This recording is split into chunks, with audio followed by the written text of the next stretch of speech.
الحمد لله رب العالمين الصلاة والسلام على رسوله النبي الكريم وعلى آله وأصحابه أجمعين. الحمد لله الذي هدانا لهذا وما كنا لنهتدي لولا أن هدانا الله. رب اشرح لي صدري ويسر لي أمري واحلل عقدة من لساني يفقهوا قولي. آمين يا رب العالمين. ہم نے سورہ نحل شروع کر رکھی ہے اور آج ہم نے آیت نمبر 110 سے شروع کرنا ہے، لیکن جو کل آیات ہم نے پڑھی ہیں 102 سے آنورڈ، ان کا میں ایک شارٹ خلاصہ آپ کے سامنے رکھ دیتا ہوں تاکہ ہم کل کا درس اور آج کے درس کو آپس میں منسلک کر لیں، جوڑ لیں۔ اچھا، آیت نمبر 102 میں جو منکرین تھے نا، وہ کہتے تھے نعوذ باللہ یہ اللہ کا کلام قرآن نہیں، یہ نبی کریم صلی اللہ علیہ وآلہ وسلم نے گھڑ لیا ہے۔ اور آج بھی اگر آپ کافروں کو کہیں نا تو وہ کہتے ہیں یہ کتاب نعوذ باللہ محمد رسول اللہ صلی اللہ علیہ وسلم کی تصنیف کردہ ہے۔ کتنا بڑا ظلم ہے کہ ایک نصیحت جو اللہ رب العالمین نے قرآن کی شکل میں، ایک ایسی نصیحت جو زندگی کے ہر معاملے میں ہمیں رہنمائی دیتی ہے، اس کو انسان یہ کہے کہ یہ ایک انسان کا کلام ہے، یہ بڑی زیادتی کی بات ہے۔ لہذا اس کے ساتھ ہی بتا دیا کہ قرآن کن لوگوں کے لیے ہدایت ہے، یہ بڑی اہم بات ہے، اور ہدایت ان لوگوں کی ہے جو اس کو ماننے کا، تسلیم کرنے کا حق ادا کریں، وہی مسلمان کہلانے کے قابل ہے۔ ان کے لیے ہدایت بھی ہے اور رحمت بھی ہے، جیسے کل میں نے بتایا ہے۔ آیت نمبر 3 میں پھر کافروں کا وہ ایک اور الزام کہ وہ کہتے تھے کہ نہیں، یہ جو نبی قرآن مجید ہے نا، یہ نبی کریم صلی اللہ علیہ وسلم کسی دوسرے آدمی سے سیکھتے ہیں، اور جن دوسرے آدمیوں کے نام وہ لیتے تھے، مختلف گروہ، وہ سارے کے سارے جن کے نام لیتے تھے وہ اجمی تھے، اور قرآن مجید کی زبان عربی مبین ہے، ایسی عربی فصحیٰ کہ جس اللہ تعالی نے چیلنج دے دیا کہ کوئی ایک صورت بنا کے لے آؤ۔ لہذا یہ قرآن سراسر اللہ تعالیٰ کا کلام ہے ہر لحاظ سے، اور اس میں کسی شک و شبہ کی گنجائش نہیں، یہ پر حق ہے ہر اپنے نصیحتوں میں، اپنے احکامات میں، اپنی تعلیمات میں۔ اور پھر اللہ تعالیٰ نے انجام بتا دیا کہ ایسے لوگ جن پر اللہ نے یہ رحم فرمایا ہو کہ ان کو ٹھیک ٹھیک ہدایات عطا کر دی ہوں زندگی کے ہر معاملے میں، اور وہ اس کا انکار کر دیں، تو پھر ان کا بہت برا انجام ہوگا، ان کے لیے عذاب علیم ہے۔ اور یہ بات قرآن نے آیت نمبر 104 میں بتائی، اور پھر قرآن نے 105 نمبر آیت میں بتایا کہ یہ بالکل جھوٹے ہیں، اس لیے کہ یہ کلام اتنا برحق ہے کہ اگر آدمی کی فطرت سلیم ہو تو وہ اس کے دلائل کو اتنا مطمئن پاتا ہے، اس سے اتنا اطمینان ہوتا ہے کہ وہ ایمان لا کر ہی رہتا ہے۔ اور آیت نمبر 106 میں کہا کہ مظلوم مسلمانوں کو جو اس وقت اذیتیں دی جا رہی تھی مکے میں، تو ان سے اللہ تعالیٰ نے ان کو حکم دیا، ان کو تلقین فرمائی تو صبر و استقامت سے کام لیں۔ اور پھر آیت نمبر 107 میں اللہ تعالیٰ نے صاف بتا دیا کہ یہ ہدایت و جلالت کہ کن لوگوں کے حصے میں ہدایت آئے گی اور کون لوگ گمراہ ہوں گے، اس کے بارے میں سنت الہی کیا ہے بڑی کھول کے بتا دی۔ وہ لوگ بڑے کلیئرلی سمجھ لیجئے، آج ہمارا یہ مسئلہ ہے۔ مسئلہ کیا ہے کہ ہمیں دنیا سے محبت ہے اور آخرت کو ہم بھولے ہوئے۔ یہ ہیں وہ لوگ جو دنیا کی محبت ان کے دلوں میں رچ بس گئی ہو، اور وہ دنیا کے پیچھے پڑے ہوئے ہوں، جو کہ ان کا مطمع نظر تو آخرت ہونا چاہیے تھا، وہ دنیا ہی کو سب کچھ سمجھ بیٹھے۔ ایسے لوگوں کو اللہ تعالیٰ ہدایت نہیں دیتا۔ تو اگر ہمیں ہدایت چاہیے تو آخرت کی فکر کریں اور آخرت کو پسند کریں دنیا کے مقابلے میں۔ اور اللہ تعالیٰ فرماتے ہیں کہ جب یہ انسان حرکتیں کرتا ہے نا کہ رب العالمین کی کتاب کا انکار، اس پر ایمان لانے سے منکر، رسول صلی اللہ علیہ وسلم پر ایمان لانے سے منکر، آخرت کے بارے میں اس کو شک و شبہ میں موجود ہے، تو پھر اللہ تعالیٰ ایسے لوگوں کے کانوں، دلوں اور آنکھوں پر مہر لگا دیتا ہے۔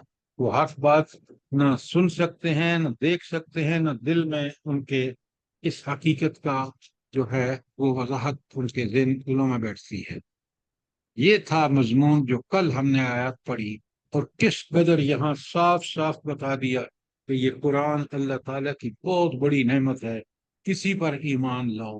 اگر تم اس پر ایمان نہ لائے تو یہ دیکھ لو ایمان نہ لانے والوں کا کیا برا حشر ہوگا، اور رب کے ہاں کس قدر ان پر لعنت ہوگی۔ کوئی سوال جو کل کی آیات کے بارے میں ہو؟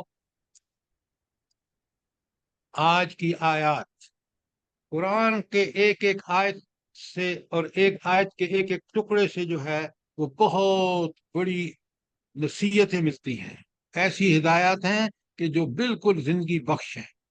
کاش ہم اس بات کا اندازہ کریں۔ ذرا سنیے، اللہ تعالیٰ ان لوگوں کو جو اس کے راستے میں تکلیفیں اٹھاتے ہیں، ہجرتیں کرتے ہیں، ان کو اللہ تعالیٰ کی کس قدر پسند فرماتے ہیں۔ یہاں اس آیت 110 میں ذکر ہو رہا ہے، وہ حبشہ کی ہجرت کی بات ہو رہی ہے، کیوں کہ اس کے مدینے کی ہجرت ان آیات کے نزول کے بعد ہوئی ہے۔ پہلے جو ہجرت ہوئی ہے وہ ہجرت حبشہ ہے۔ ان کے جامازوں کے لیے اللہ تعالیٰ کیا بشارت دے رہے ہیں، مرد ہوں یا عورتیں؟ ثم ان ربک للذین ہاجروا من بعد ما فتنوا، اس کے برخلاف جن لوگوں کا حال یہ ہے کہ جب ایمان لانے کی وجہ سے وہ ستائے گئے، اب جب ستائے گئے، ثم جاہدوا وصبروا، پھر انہوں نے گھر بار چھوڑ دیے اور ہجرت کی، راہ خدا میں سختیاں جھیلی، وصبروا اور صبر سے کام لیا۔ ان ربک من بعدها لغفور رحیم، ان کے لیے یقیناً تیرا رب غفور اور رحیم ہے۔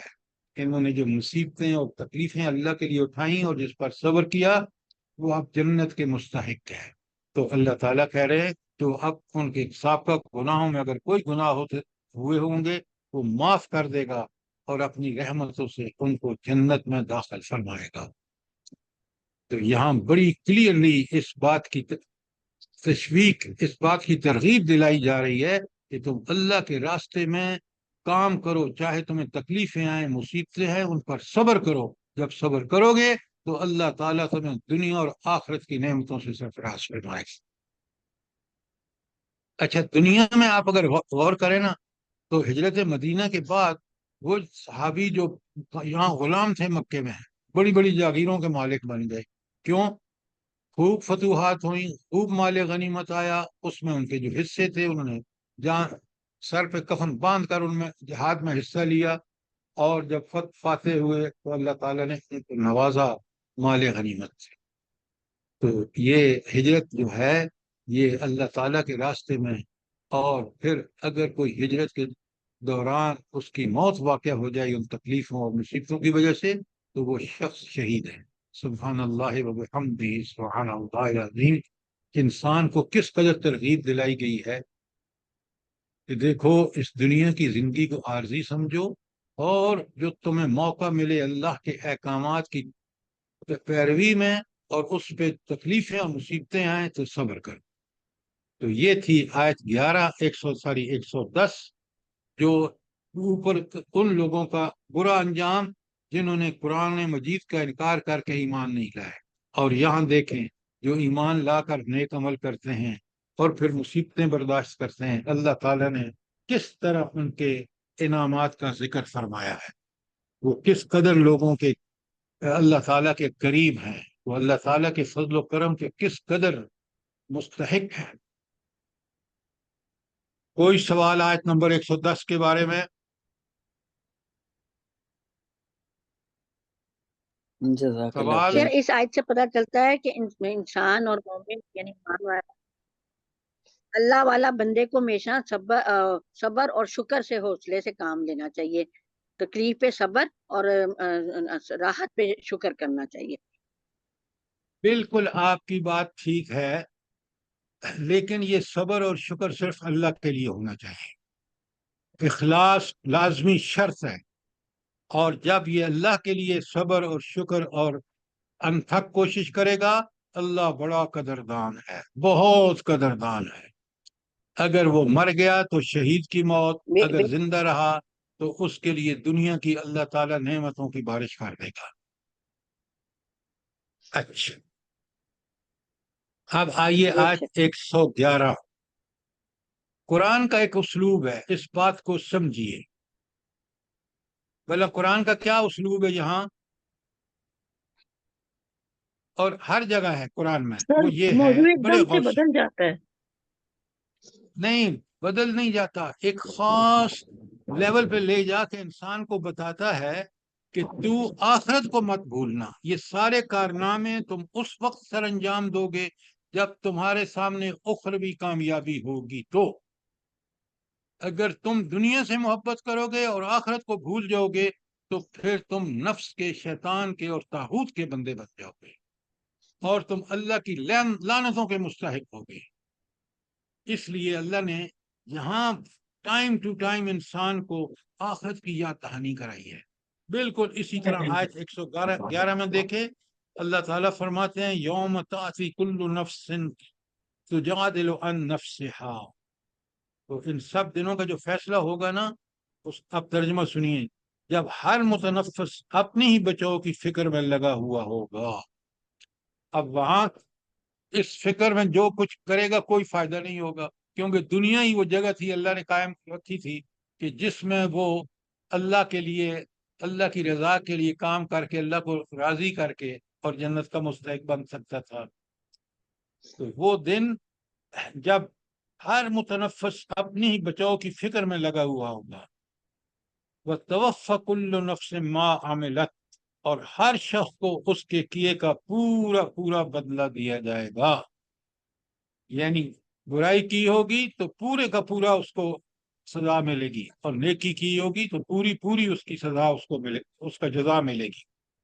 وَهُمْ لَا يُظْلَمُونَ، اور ان پر کوئی ظلم نہیں ہوگا۔ کیوں ظلم نہیں ہوگا ان پر؟ کیا دلیل ہے اس کی؟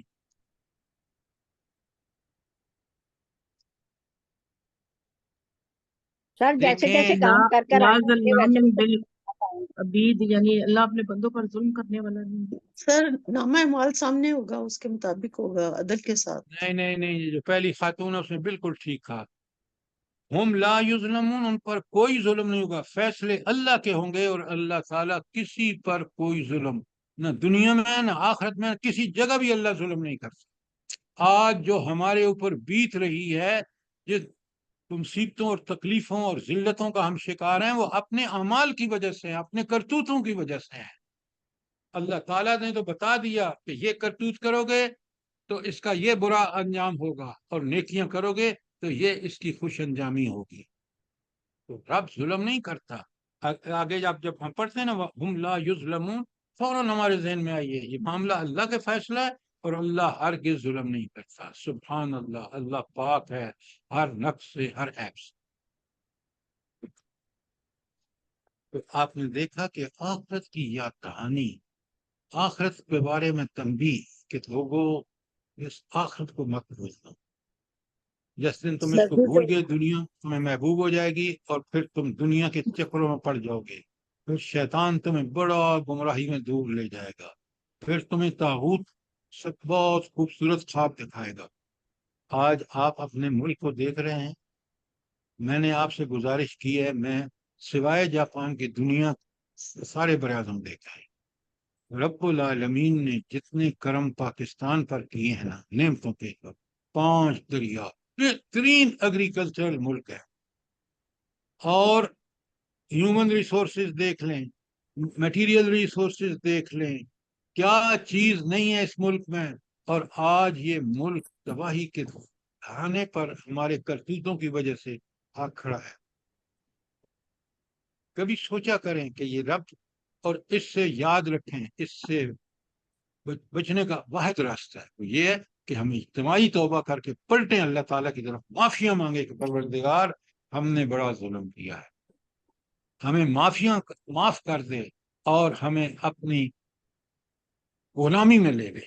ہم اب آئندہ کوئی غلطی نہیں کریں گے. یہ کر لیں، آپ دیکھیں گے کہ حالات بالکل بدلنے شروع ہو جائیں گے.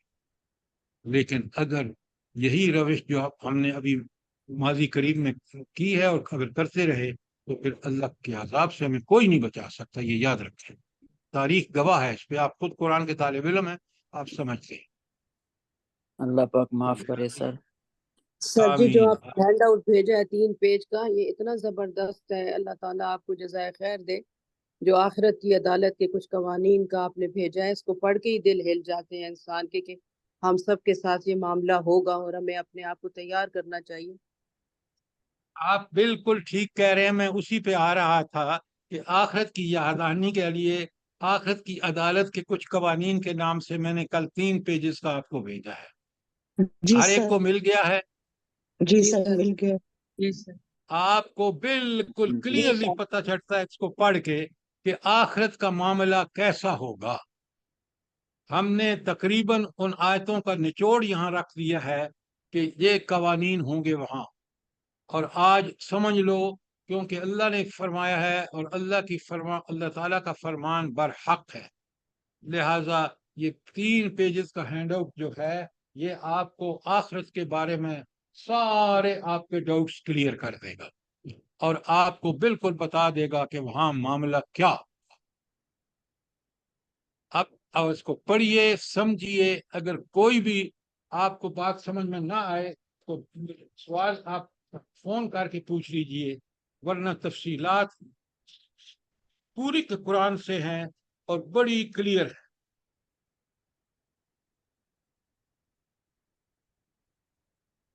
کوئی سوال آیت نمبر 111 کے بارے میں؟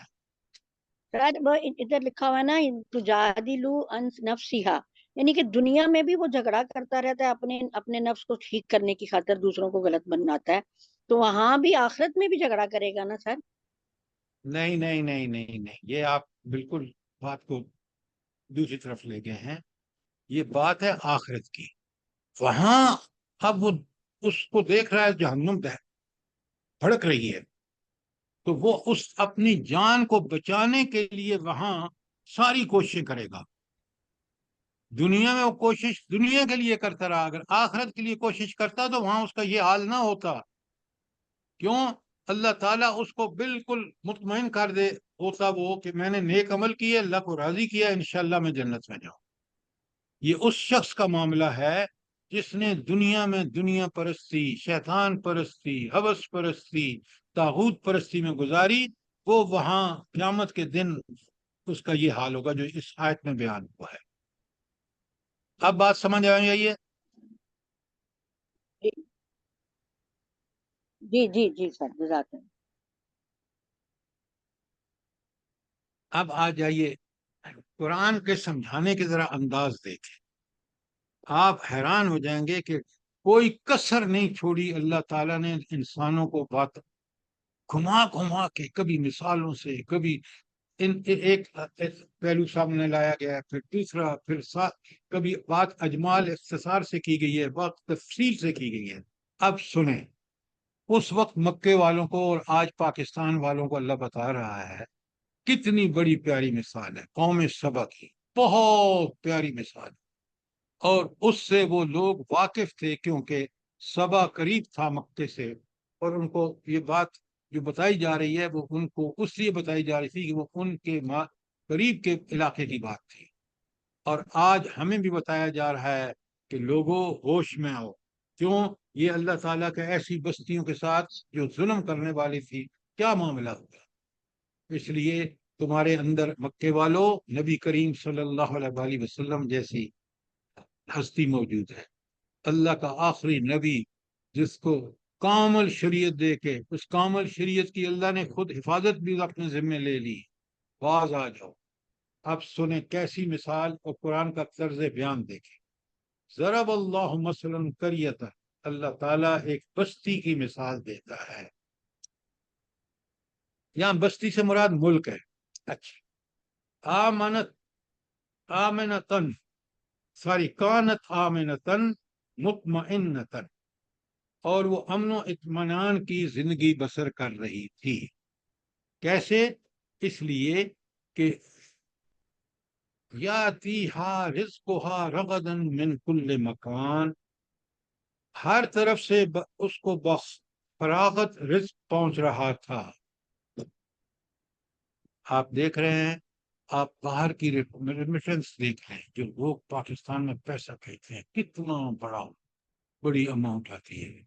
ملک کی زراعتی پیداوار کو دیکھ لیں، اگر یہاں بجلی سستی اور یہ آپ کے کام کر رہے ہوں ویل، تو آپ دیکھیں کہ کس قدر پیداوار یہاں ہو سکتی ہے۔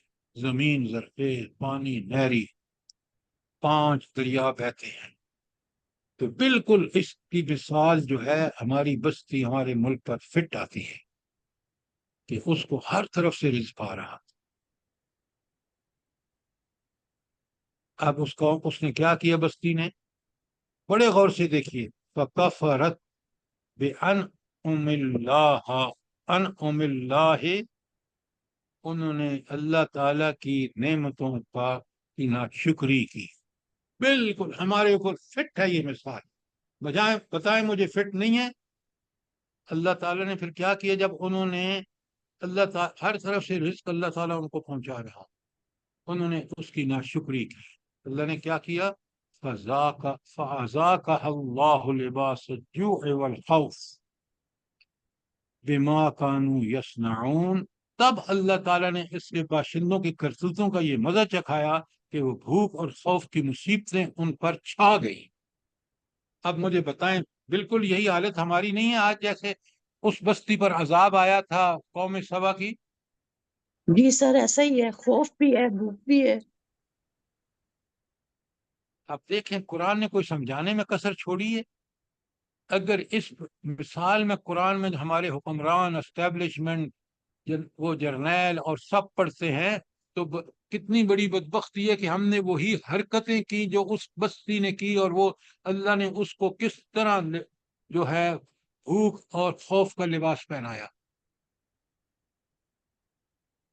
قرآن سے دوری آپ دیکھ لیں انسان کو کس قدر، اگر ہم یہ سمجھتے، یہ پڑھتے، تو ہم اپنے ملک میں وہ کرتوت ہرگز نہ کرتے جو آج خوف اور بھوک کا دورہ ہے۔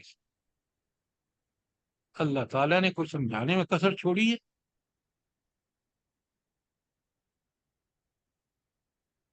تو کتنی زبردست مثال ہے اس وقت قریش کے لیے اور قیامت تک کے لیے مسلمانوں کے لیے۔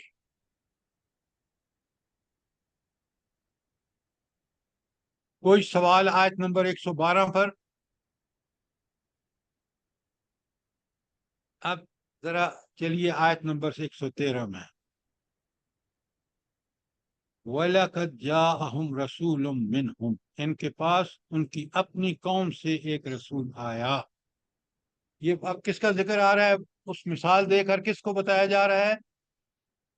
مکے والوں کو، قریش کو۔ وَلَقَدْ جَاءَهُمْ رَسُولٌ مِّنْهُمْ، خود انہی میں سے ایک رسول صلی اللہ علیہ وآلہ وسلم کو اللہ تعالیٰ نے مبعوث کیا۔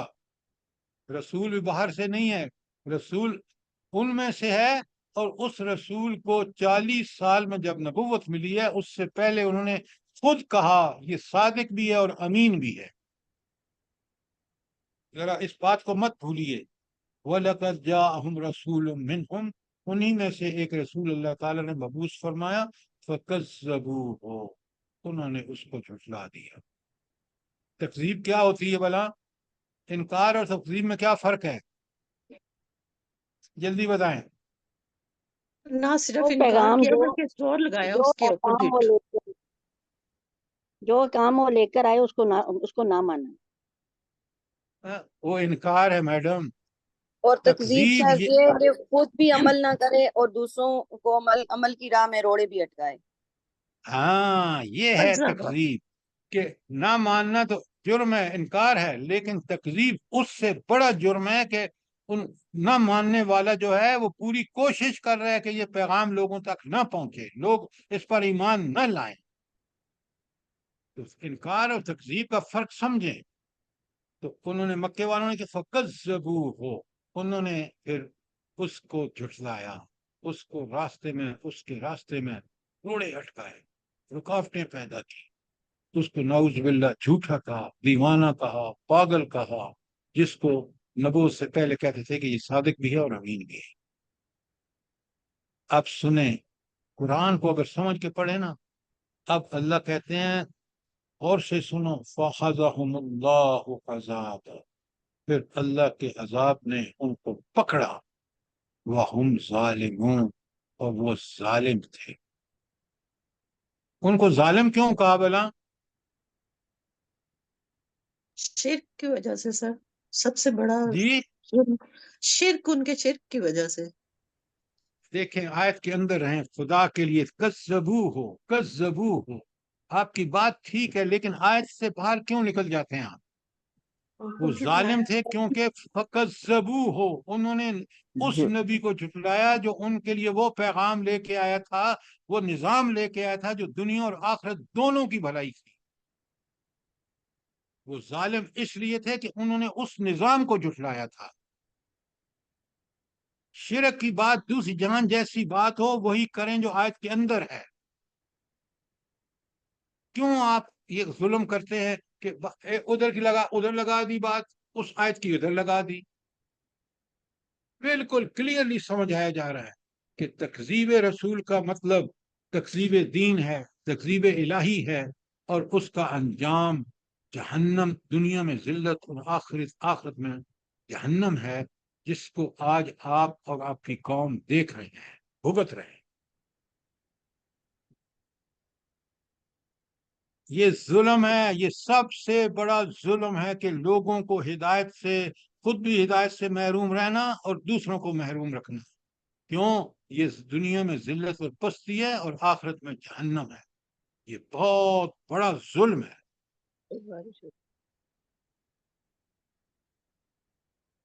اس قرآن کو بہت غور سے سمجھ کے پڑھیں تاکہ ہمیں چیزیں بالکل کلیئر ہوں۔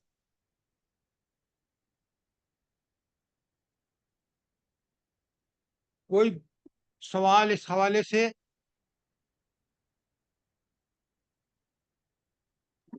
سر تکذیب کا مطلب اب جھوٹ میں آتا ہے نا، جھوٹ بولنا جیسے تکذیب۔ بھائی ایک بات سمجھیں میڈم، کہ تکذیب جھٹلانا ہوتا ہے، وہ ہے جھوٹ بولنا، کذب کا لفظ ہے، اور جی کاذب وہ ہے جو جھوٹ بولتا ہے۔ تکذیب جو ہے وہ اللہ کے، یہاں بات آج کے کانٹیکسٹ میں دیکھیں، اللہ تعالیٰ کے نبی کا لائے ہوئے پیغام کو انہوں نے جھٹلا دیا، صرف انکار نہیں کیا، انہوں نے انکار کے بعد اس کے ساتھ اس میں ساری رکاوٹیں اس کو لوگوں تک نہ پہنچنے کے لیے ایڑی چوٹی کا زور لگایا۔ یہ جی تکذیب ہے۔ جی سر، ٹھیک ہے، جزاک اللہ۔ اب اللہ تعالیٰ بتا رہے ہیں کہ اگر تم اس بستی کے جو کرتوت اوپر بیان ہوئے، یہ لوگ جو تکذیب کرتے ہیں اس کے برخلاف ایک طریقہ کار ہے جو اللہ کا طریقہ کار ہے۔ فَكُلُوا مِمَّا رَزَقَكُمُ اللَّهُ حَلَالًا طَيِّبًا، اے لوگو جو کچھ اللہ تعالیٰ نے حلال اور پاک رزق تم کو بخشا ہے اس سے کھاؤ۔ اب آپ یہاں ایک بات اچھی طرح سمجھ لیں، قرآن و حدیث میں یہ بات کھول کے بتا دی گئی ہے کہ حرام مال جو ہے اس سے کوئی عبادت قبول نہیں ہوتی۔ حرام قمیض کا کپڑا جو حرام کا ہے وہ اس کے قمیض بنا کے پہنیں گے تو آپ کے کوئی عمل، نمازیں قبول نہیں۔ آپ ذرا اندازہ کریں کس قدر حلال کمانے اور حلال طیب، اور حلال طیب کا مطلب ہے کہ وہ خود بنفس نفیس چیز بھی پاکیزہ اور حلال ہو، حلال مال سے خریدی گئی ہو، تو لہذا یہ ہے وہ چیز جو اللہ نے پہلی پابندی لگائی ہے۔ آپ اگر دیکھیں آج مجھے یہ بتائیں کتنے پرسنٹ لوگ ہیں جو حلال اور طیب نہیں کھاتے؟ بتائیں مجھے کتنے پرسنٹ ہیں؟ سر بہت سارے لوگ یہ سمجھتے ہی نہیں ہیں کہ بھئی یہ جو ہے حلال ہے یہ حرام، بس وہ کہتے ہیں کہ بس ٹھیک ہے لگا رہنے دو بھائی، اور ان کو یہ نہیں بالکل پتا آپ نے کہ ٹھیک کہا، بالکل آپ نے ٹھیک کہا کہ حلال و حرام کی تمیز ہی نہیں ہے۔ اور آج آپ دیکھ لیں، یہ کام نبی کریم صلی اللہ علیہ وسلم نے سب سے پہلے مکے میں جو صحابہ اور صحابیات کو تربیت دی وہ حلال رزق کی تھی،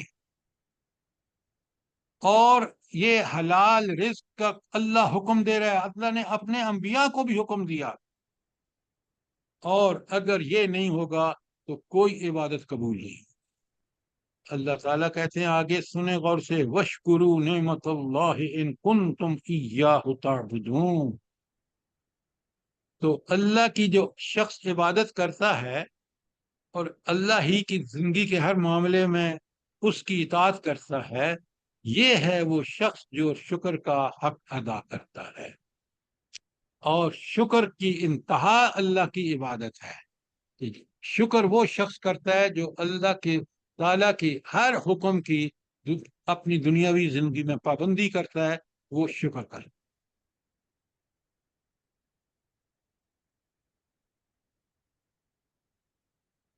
تو کتنی چیزوں کا حکم ہے؟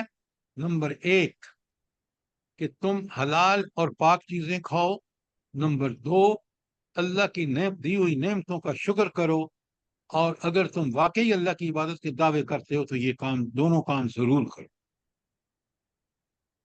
اب ہم اپنی زندگیوں کا جائزہ لیں، اور جہاں جہاں ہم خدا نخواستہ کوئی اس طرح کی چیز ہو رہی ہے اس کو دور کریں، اور اللہ کی نعمتوں کا بھرپور شکر ادا کرتے ہوئے ان کو دل سے بھی اس کا اعتراف کریں، زبان سے بھی الحمدللہ کہیں، اور عملاً ان کو بالکل اسی طرح استعمال کریں جس طرح اللہ نے حکم دیا ہے، تاکہ ہم شکر کا حق ادا کریں۔ کوئی سوال آیت 114 کے بارے میں؟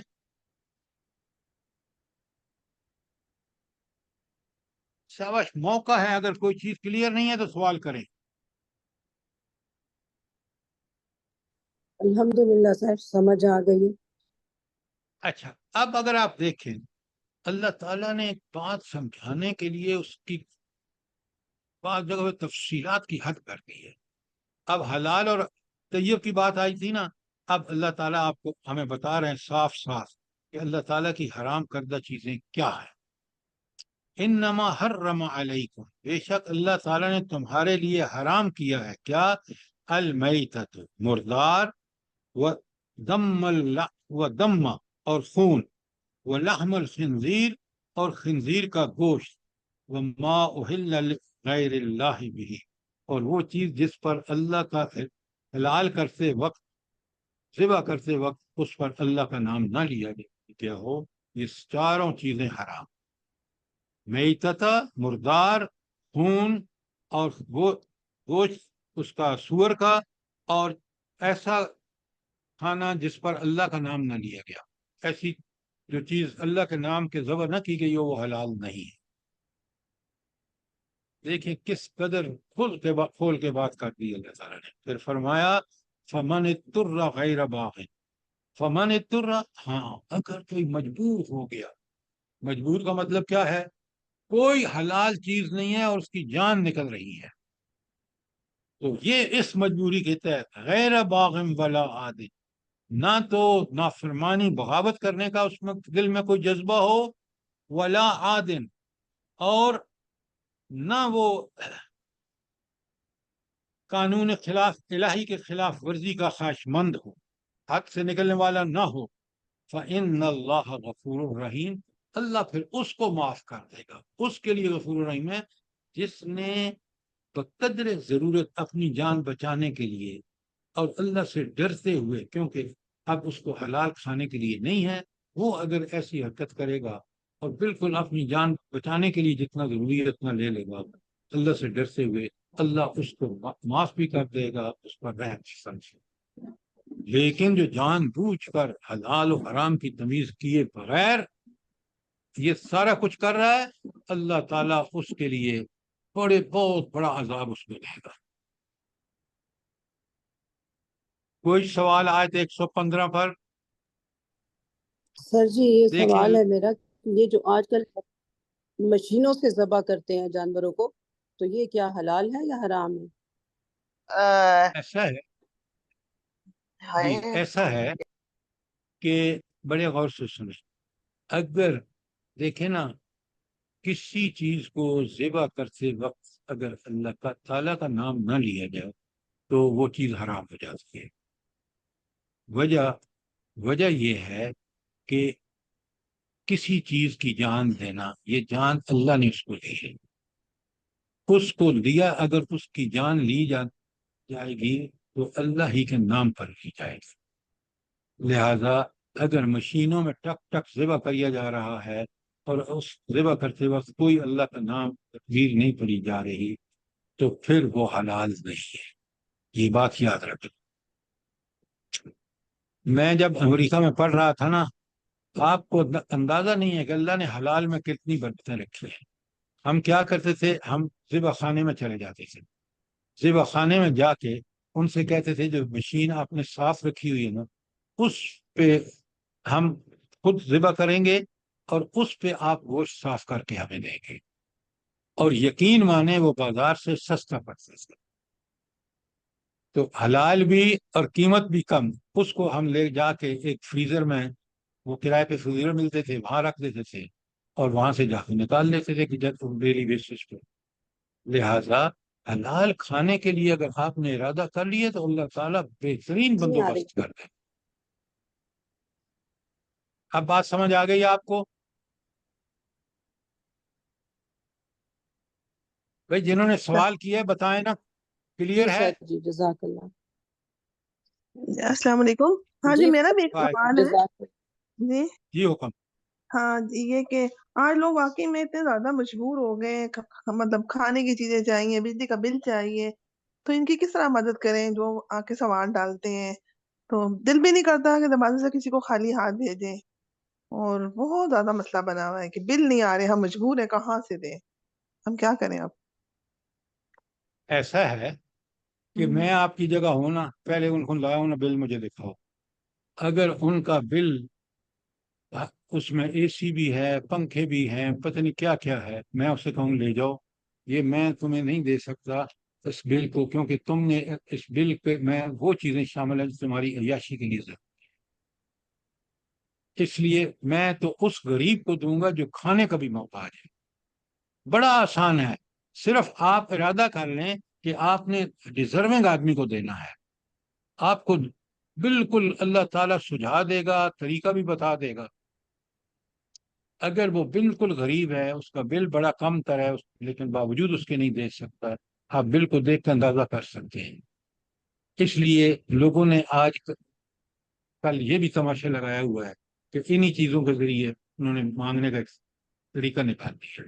تو یہ آپ پر ڈیپینڈ کرتا ہے کہ آپ جیسے وقت اللہ نے آپ کو جو فالتو دیا ہے وہ اس لیے دیا ہے کہ آپ دیکھ کے مستحق اور حقدار ہو گئے. بات کلیئر ہے؟ ہاں جی جی، الحمدللہ سمجھ آ گئی. ٹھیک ہے، بل تھوڑا ہے تو بھائی مجبور ہے تو بندہ لے سکتا ہے. ٹھیک ہے. ہاں دے سکتے، بالکل. اچھا، اب اس کے بعد سنیں، یہ تو کس قدر احکامات، ایک ایک چیز نوٹ فرمائیں. اب اگلی آیت میں، آیت 116 میں اللہ تعالیٰ فرماتے ہیں وَلَا تَقُولُوا لِمَا تَصِفُ أَلْسِنَتُكُمُ الْكَذِبَ هَذَا حَلَالٌ وَهَذَا حَرَامٌ لِتَفْتَرُوا عَلَى اللَّهِ الْكَذِبَ. اور جو تمہارے زبانیں جھوٹے احکام لگایا کرتی ہیں کہ یہ حلال ہے اور یہ حرام ہے، تو اس طرح کے حکم لگا کر اللہ پر جھوٹ نہ باندھو. یعنی حلال و حرام کا اختیار کس کو ہے؟ صرف اور صرف اللہ تعالیٰ کو ہے. انسان کسی چیز کو نہ حلال کہہ سکتے ہیں نہ حرام، اس کو پابندی کرنی ہے اللہ کے حلال اور حرام. اور اگر اپنی زبان سے کہہ رہا ہے نعوذ باللہ، پھر وہ اللہ پر جھوٹ پاؤ. جو کچھ کہہ رہا ہے وہ جھوٹ، اور اللہ کے نہ کہتا ہے کہ یہ حلال حرام ہے. حلال و حرام تو اللہ نے بتانا ہے. لہذا اپنی زبانوں سے مت یہ بات کہو، اللہ ہی کے حلال و حرام پر ایمان رکھو، اسی کے مطابق چلو. کیوں؟ یہ حق صرف اللہ تعالیٰ کو ہے جس نے یہ چیزیں پیدا کی ہیں وہ بتائے کہ حلال کیا ہے اور حرام۔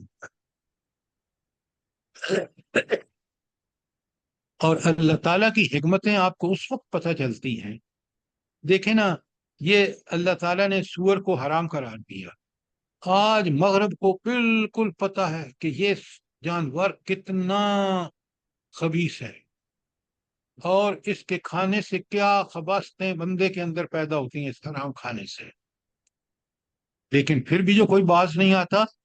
آپ یہ کہتے ہیں، آپ جائیں دبئی میں، آپ دیکھیں گے کہ وہاں یہ حرام چیزیں کس بت پرستی یہ الگ ہو رہی ہے، یہ چیزیں حرام حلال کا تصور ختم ہوتا جا رہا ہے۔ لہذا اللہ تعالیٰ نے سختی سے منع کہہ دیا کہ تم اپنی زبان سے حلال و حرام کے فیصلے مت کرو، اللہ تعالیٰ نے جس چیز کو حلال قرار دیا ہے وہی حلال ہے، اور جس کو حرام قرار دیا وہی حرام ہے، کیونکہ یہ حق صرف اس کا ہے۔ اللہ تعالیٰ آگے بڑی سخت بات کہتے ہیں، ان الذین یفترون علی اللہ الکذب، جو لوگ اللہ پر جھوٹ باندھتے ہیں، لا یفلحون، وہ ہرگز فلاح نہیں پائیں گے۔ اب ذرا نوٹ فرمائیں کہ اللہ تعالیٰ کا فیصلہ اصول کیا آ گیا کہ دیکھیں نا، یہ اللہ پر جھوٹ باندھنا کیوں کہہ رہا ہے اللہ تعالیٰ؟ اس لیے کہ زبان سے وہ چیز کہہ رہا ہے جو اللہ نے نہیں کہی، تو ظاہر ہے اللہ وہ حلال و حرام کا جو معیار قائم کر رہا ہے وہ اللہ کا حق تھا، اور وہ اس حق کو چھوڑ کر آپ خود کر رہا ہے، لہٰذا وہ اللہ پر جھوٹ باندھ رہا ہے، وہ جھوٹ بول رہا ہے اس لیے کہ اللہ کا کہنا نہیں ہے۔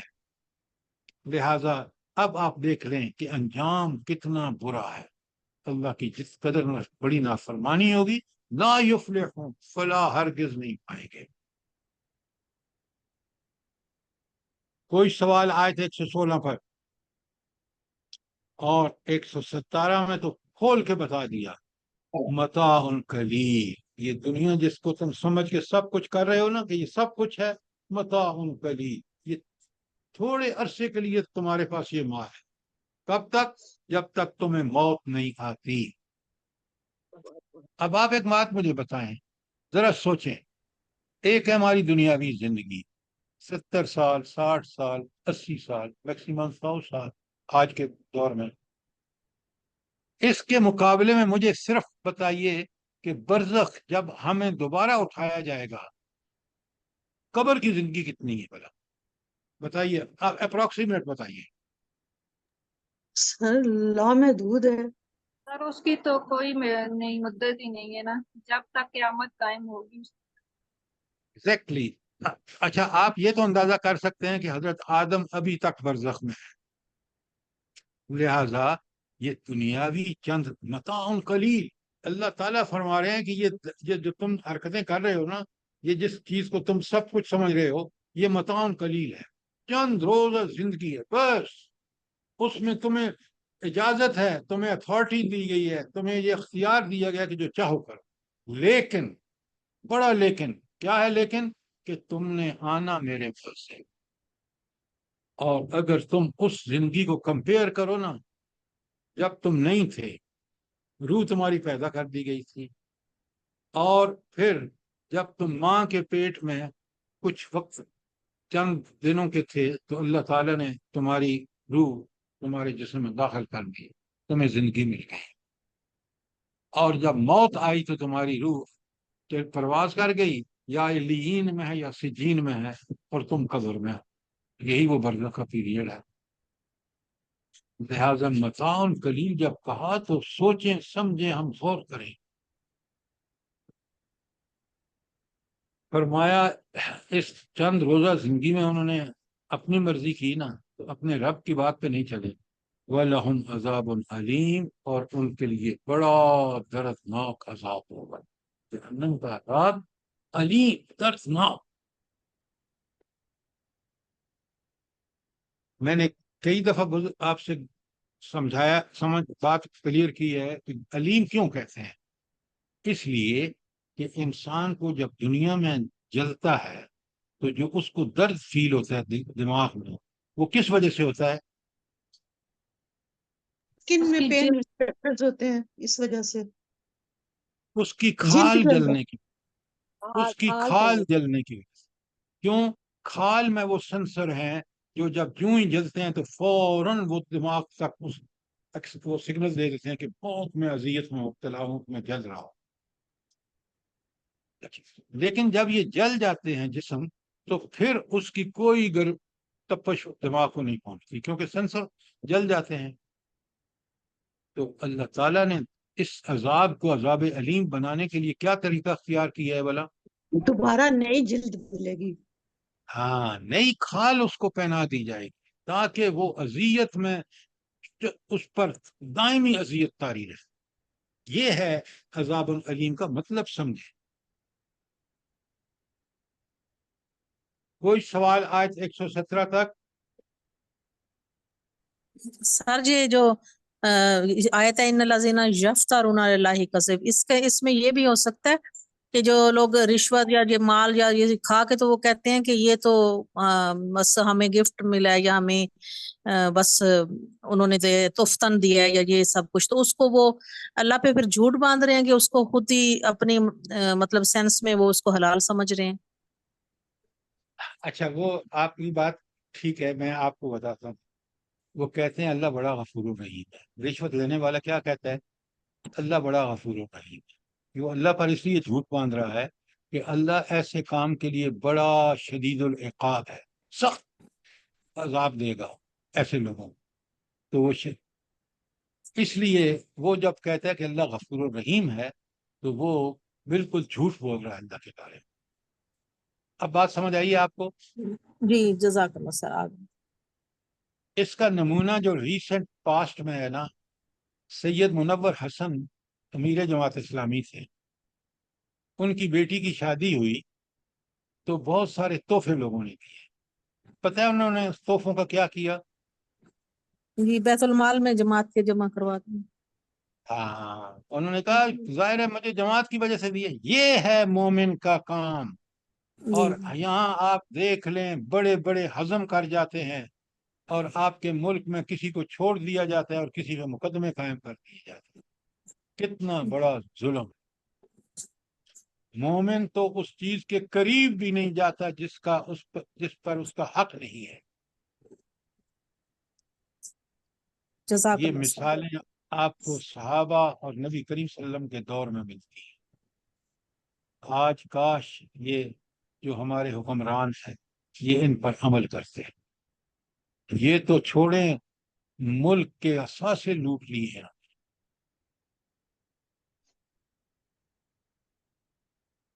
اچھا، اب میں نے آپ کو بتایا نا قرآن نے سمجھانے کا۔ اب ذرا یہاں دیکھیں، اللہ تعالیٰ ہمیں سابقہ مثالوں سے کھول کے بات سمجھا رہے ہیں تاکہ ہم اچھی طرح سمجھ لیں۔ یہودیوں نے یہی حرکت کی کہ انہوں نے بعض چیزوں کو اپنی آپ سے حرام ٹھہرا لیا، تو اللہ تعالیٰ وہاں ہمیں سمجھا رہے ہیں کہ یہ جو یہود کی منمانی تحریم اور تحلیل تھی، حرام و حلال من مانا، اس کے بارے میں سنیں غور سے۔ وَعَلَى الَّذِينَ هَادُوا حَرَّمْنَا، اور وہ لوگ جو یہودی ہو گئے ہم نے ان پر حرام کر دیا۔ اچھا، یہ یہاں ایک لفظ بڑا امپورٹنٹ ہے جو میں نے ابھی تک الذین ہادوا حرمنا، اس میں اہم لفظ کون سا ہے بلا؟ سر جی یہودی جی بن کے یہ خود سر جی ہاں، ایگزیکٹلی یہودی بن گئے۔ اللہ تعالیٰ نے موسیٰ علیہ السلام کو جب نبی بنا کے بھیجا، جو اس پر ایمان لائے وہ مسلمان تھے، تابع فرمان تھے اللہ کے۔ مسلم کا مطلب ہی ہے، مسلمان کا مطلب ہی ہے جو شخص زندگی کے ہر معاملے میں، ہر جگہ، ہر وقت اللہ تعالیٰ کی بات مانے۔ تو ہادو یہ یہودی ہو گئے، انہوں نے دین چھوڑا موسیٰ علیہ السلام والا اور کیا بن گئے؟ یہودی بن گئے۔ ذرا قرآن کی اصطلاحات کو اچھی طرح سمجھیں۔ اللہ کہتے ہیں جب یہ یہودی ہو گئے اور انہوں نے اپنی منمانیاں کاروائیاں کی، حرمنا ما قصصنا علیک من قبل، وہ چیزیں ہم نے خاص طور پر یہودیوں کے لیے حرام کی تھیں جن کا ذکر اس سے پہلے ہم تم سے کر چکے ہیں۔ اب سورہ انعام دیکھ لیجئے، وہاں یہ چیزیں آ گئی ہیں کہ مثلاً اللہ تعالیٰ 119 آیت میں سورہ انعام کی فرماتے ہیں ما لکم، تمہیں کیا ہو گیا ہے، لا تاکلوا مما ذکر اسم اللہ علیہ، تم ان چیزوں کو نہیں کھاتے ہو جن کو پر اللہ کا نام لیا گیا ہے، وقد فصل لکم ما حرم علیکم، اور اللہ نے تو کھول کے بیان کر دیا اس سے پہلے تمہارے لیے کیا حرام ہے۔ تو یہ چیز یہ مشرکین مکہ کو کہا جا رہا ہے کہ جس پر اللہ کا نام لیا ہے تم کھاتے نہیں ہو، اور کبھی کہتے ہو کہ یہ جانور جو ہے یہ ہمارے مردوں کے لیے حلال ہے، عورتوں کے لیے حرام ہے، یہ دونوں کے لیے حرام ہے، یہ ایک کے لیے حرام ہے، وغیرہ وغیرہ۔ تو یہ اللہ تعالیٰ یہودیوں کو بھی اور مشرکین مکہ کو بھی وارننگ دے رہے ہیں، اور اللہ تعالیٰ فرما رہے ہیں کہ وَعَلَى الَّذِينَ هَادُوا حَرَّمْنَا مَا قَصَصْنَا عَلَيْكَ مِنْ قَبْلُ، اور وہ چیزیں ہم نے خاص طور پر یہودیوں کے لیے حرام کی تھی جن کا ذکر ہم اس سے پہلے کر چکے۔ آگے اللہ تعالیٰ کتنی پیاری بات ارشاد فرما رہے ہیں، وَمَا ظَلَمْنَا، ہم نے ان پر کوئی ظلم نہیں کیا۔ اللہ تعالیٰ فرماتے ہیں ہم نے ظلم نہیں کیا، وَلَٰكِنْ كَانُوا أَنفُسَهُمْ يَظْلِمُونَ، وہ خود اپنے اوپر ظلم کرتے تھے۔ ذرا غور فرمائیں، اللہ نے تو کھول کھول کے قرآن میں، تورات میں سب بتا دیا، انبیاء نے ان کو کھول کھول کے بتایا، لیکن جب وہ باز نہیں آئے تو اللہ تعالیٰ نے بتا دیا کہ یہ وہ چیز ہے جو میں نے حرام قرار دی ہے۔ اب دیکھ لیں، بات کو بیان کرنے کا حق قرآن نے ادا کیا ہے، اور پھر آج 119 میں فرمایا ثم ان ربک للذین عملوا السوء، پھر جن لوگوں نے جہالت کی بنا پر برا عمل کیا، ثم تابوا، پھر انہوں نے توبہ کی، من بعد ذالک، اس کے بعد، یعنی انہوں نے کوئی عمل جہالت میں ان سے ہو گیا تو انہیں جب پتہ چلا تو انہوں نے فوراً رجوع کیا اللہ کی طرف، توبہ میں نے پلٹنا اللہ کی طرف، پلٹے اور معافیاں مانگی، استغفار کیا، اور اپنی اصلاح کر لی۔ دیکھیں اس کے بعد ہے تابوا من بعد ذالک واصلحوا، توبہ بھی کی، پلٹے رب کی طرف، معافیاں مانگی، اور پھر اس عمل کو چھوڑ دیا، اپنی اصلاح کر لی۔ اللہ تعالیٰ فرماتے ان ربک من بعدها لغفور رحیم، اس کے بعد، اس توبہ استغفار کے بعد اللہ تعالیٰ ان کے لیے غفور الرحیم ہے۔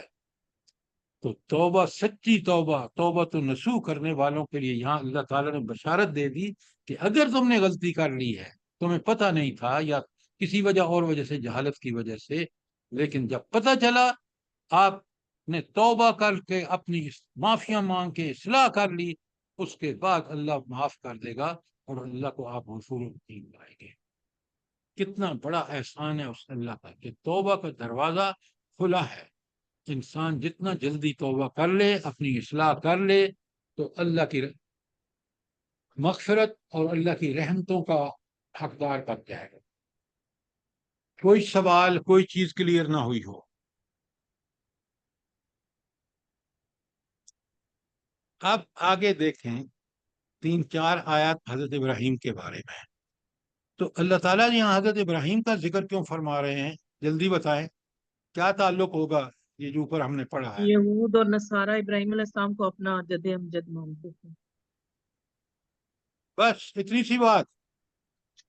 ان وہ کی مکے والے بھی تو مشرکین مکہ بھی اپنے آپ کو ان کا سمجھتے تھے یہ پیروکار۔ آپ صرف یہود و نصارہ کو مت کہیں، یہود و نصارہ کے ساتھ مکہ کعبۃ اللہ کی جو رینوویشن تعمیر کی تھی حضرت ابراہیم نے کی تھی، یہ فخر کرتے تھے اہل مکہ کہ ہم حضرت ابراہیم کے ڈسینڈنٹ ہیں۔ سر جی وہ یہودی کا دونوں جو ذکر ہے نا، وہ اس وجہ سے میں نے کہا جی سر جی، وہ پیچھے یہودیوں کا ذکر خاص آیا تھا، اس لیے میں نے یہ بات کی۔ کمال کرتے ہیں آپ، مکے والوں کا ذکر نہیں آیا پیچھے حلال و حرام کے حوالے سے؟ بات کو ذرا سمجھ کے آگے چلا کریں۔ اب دیکھیں، اس حضرت ابراہیم کا ذکر اس لیے ان کے سامنے کیا جا رہا ہے، مکے والوں کے سامنے، اور یہود و نصارہ کو یہ بات بتائی جا رہی ہے کہ دیکھو حضرت ابراہیم، ان ابراہیم کان کان امتن کانتا للہ حنیفہ. اچھا، واقعہ یہ ہے کہ بے شک ابراہیم علیہ السلام اپنی ذات میں ایک پوری امت تھے. کیا مطلب ہے کہ ذات میں امت تھے؟ انہوں نے وہ کام کیے اپنی ذات میں کہ جس کے بعد ایک امت کے لیے وہ کام فرض کر دیے گئے اللہ نے.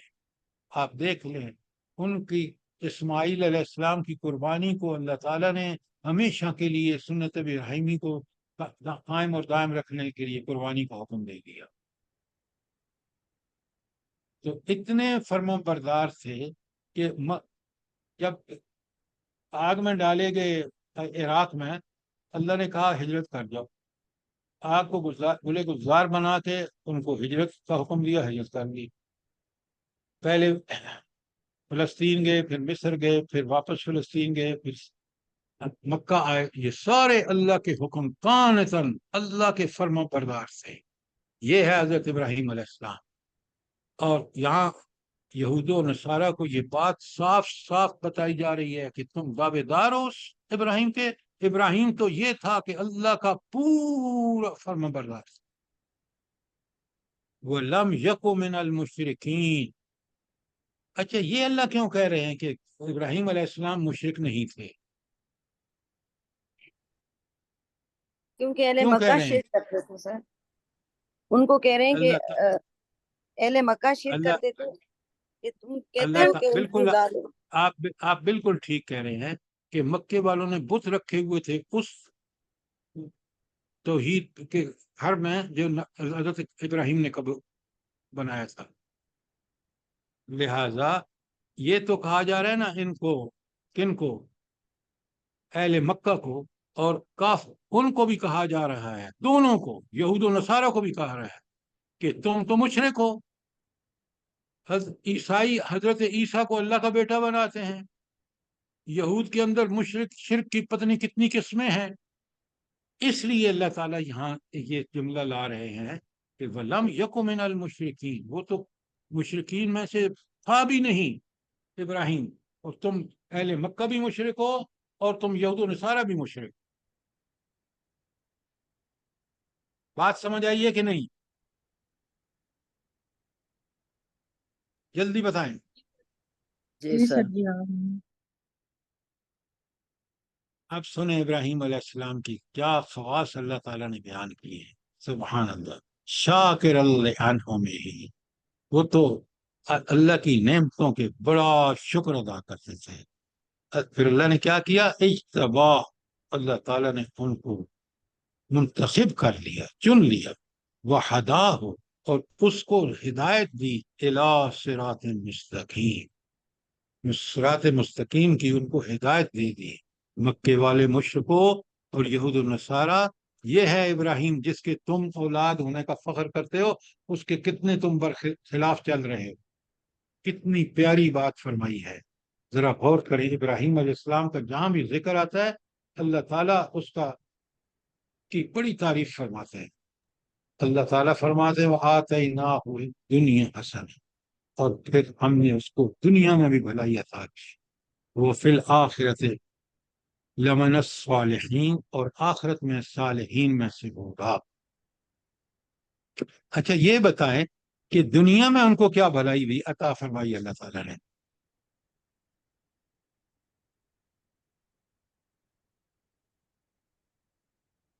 جلدی بتائیں. سر جو ان کو انہوں نے نیک قرآن پاک نعمت. میں بعض ذکر ذکر ہے آتا ہے ہر ان کا نماز قرآن درود پاک میں. پاک پڑھتے ہیں. سر جو کام انہوں نے کیے ہیں رہتی دنیا تک ان کو فالو کرنا ہر مسلمان پہ فرض کر دیا گیا. نماز نبی میں کریم، قرآن پاک میں ذکر. اب ذرا بات غور سے سنیے، ٹو دی پوائنٹ جواب دیا کریں.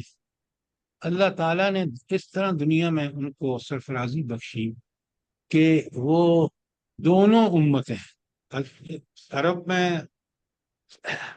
جو مکے والے تھے وہ حضرت ابراہیم کے بیٹے حضرت اسماعیل کی اولاد، اور یہ جو فلسطین میں انبیاء کا ڈیرا تھا فلسطین، یہاں حضرت اسحاق ان کے بیٹے، اسحاق کے حضرت یعقوب بیٹے، حضرت یعقوب کے حضرت حضرت یوسف بیٹے، حضرت یوسف کے آگے چل کے حضرت موسیٰ اللہ کے پیغمبر، انہی کی اولاد میں سے اور ہمیشہ نبی رہے۔ یہ تھی دنیا کی بھلائی کہ نبوت آپ کے خاندان میں رہی، اس کا آپ ذکر کر ہی نہیں رہے۔ لہذا ہدایت کا سرچشمہ خاندان ابراہیم رہا، یہ دنیا کی بھلائی سب سے بڑی بھلائی۔ اس کے علاوہ آپ دیکھ لیں، اگر لوگ صفا اور مروہ کے درمیان دوڑتے ہیں تو اس لیے کہ حضرت ہاجرہ دوڑی تھی۔ قربانیاں اس لیے ہم دیتے ہیں کہ حضرت اسماعیل کی قربانی حضرت ابراہیم نے دی۔ اور آخرت میں آپ سوچیں اس شخص کے کیا درجے ہوں گے جس نے دنیا میں اللہ کی اطاعت کا حق ادا کر دیا۔ اللہ نے کہا بیٹے کے گلے پر چھری چلا دو، کون ہے باپ مجھے بتائیں؟ حضرت ابراہیم نے وہ کام کر دکھایا۔ ذرا پڑھیں سورہ صافات میں اس ذکر قربانی کا، اللہ کا کیا کرم ہوتا ہے۔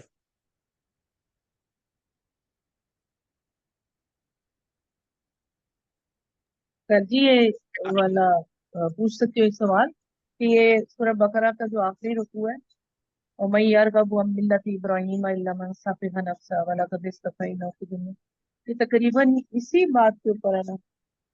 بالکل بالکل آپ نے ٹھیک کہا۔ یہاں کہا جا رہا ہے دونوں سے، یہود و نصارہ سے بھی اور اہل مکہ سے، کہ تم اگر اس کی سنت پر نہیں چلے، اس کو فالو نہیں کیا، تو تمہارا اس سے کوئی تعلق نہیں ہے۔ میں اگلی آیت چھوڑ رہا ہوں جو 123 ہے، کل انشاءاللہ اس کو جب پڑھیں گے تو میں اس کو اوپر سے جوڑوں گا تو آپ کو مزہ آ جائے گا انشاءاللہ۔ تو کل ہم آیت 123 سے کل انشاءاللہ یہ ختم ہو جائے گا، اور اگلی سورہ بنی اسرائیل ہم کوشش کریں گے کہ شروع کر دیں۔ لیکن میری آپ سے گزارش ہوگی، انشاءاللہ سر۔ آخرت کا جو میں نے آپ کو 3 پیجز کا بھیجا ہے، تو آخرت کی عدالت کے قوانین، وہ خود پڑھیے، بچوں کو پڑھائیے، ان کے ذہن نشین کریے، ڈسکس کیجیے، تاکہ لوگوں کے سوچ و فکر میں بنیادی طور پر تبدیلی آئے، تو پھر وہ ٹھیک ہے۔ ان چیزوں کو تیاری اسی لیے نظر سے کیا گیا ہے کہ تاکہ لوگوں کا آخرت کی ترجیح درجہ اول پہ آ جائے۔ اب یہ آپ کا کام ہے کہ ان کو کس طرح استعمال کرتے ہیں۔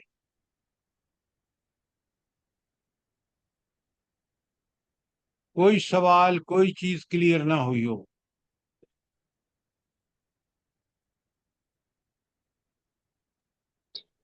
جزاک اللہ خیر سر، بہت جزاک اچھے، اللہ بہت سر، خوبصورت بہت اچھی طریقے طرح سے سمجھا دیا ہے۔ الحمدللہ۔ اللہ تعالیٰ مجھے بھی اور آپ کو عمل کی توفیق عطا فرمائے۔ ملک کے لیے آمین۔ ملک کے لیے خصوصی دعائیں کریں۔ حالات بہت ہی بگڑے ہوئے، آپ نے کل 3 واقعات ہوئے ہیں وہاں اس میں کوئٹہ میں، بلوچستان میں سر، بلوچستان میں، اور ادھر جو یہ اس پہ ڈیرہ غازی خان سے آگے بلوچستان میں ہوا ہے، اور پھر یہ جو جھڑپ ہوئی ہے۔ اللہ سے دعائیں کریں کہ اللہ ہمارے ان حکمرانوں کو عقل کے ناخن دے، اور یہ ایسے فیصلے کریں جو ملک کی بہتری کے لیے۔ آمین ربنا ثم تقبل منا انك انت السميع العليم وتب علينا انك انت التواب الرحيم۔ ملک کی آمین ثم سیفٹی کے آمین۔ لیے اور فلسطین کے لیے، غزہ کے لیے، ہم اپنی دعاؤں میں ہمیشہ ان کو یاد رکھیں۔ آمین ثم آمین سر، انشاءاللہ۔ اللہ پاک ہم لوگوں کو معاف کر دے اور رحم کر دے ہم لوگوں پہ۔ آمین آمین آمین۔ تمام دنیا کے مسلمانوں کو ہدایت کے راستے پہ چلائے۔ آمین۔ ربنا تقبل منا انك انت السميع العليم وتب علينا انك انت التواب